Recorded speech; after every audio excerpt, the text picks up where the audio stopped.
La scène qui s'est déroulée dans le bureau présidentiel est étonnante. Elon Musk s'exprime, son fils de 4 ans sur les épaules, Donald Trump écoute.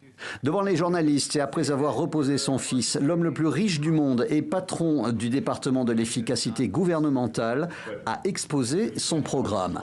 Morceau choisi. Il y a un quatrième pouvoir, non élu et anticonstitutionnel, qui est la bureaucratie. Il n'est pas facultatif pour nous de chercher à réduire les dépenses fédérales. Il est essentiel de le faire.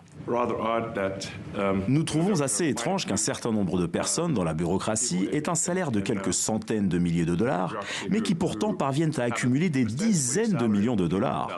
La réalité est qu'ils s'enrichissent aux frais du contribuable.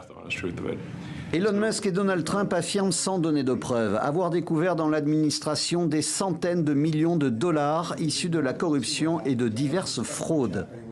Depuis le début de ce mois de février, pas un jour ne se passe sans une manifestation d'employés de cette administration fédérale. Des fonctionnaires évoquent de nombreuses coupes dans les budgets, des menaces de licenciement, des interventions menées par de jeunes enquêteurs dirigés par Elon Musk dans l'appareil fédéral et les disques durs des ordinateurs. Ces équipes sont entrées dans le très sensible système de paiement de l'administration fiscale. Nous sommes ici aujourd'hui parce qu'un milliardaire non élu et son équipe ont obtenu un accès total et sans entrave à l'argent de nos contribuables et à notre gouvernement.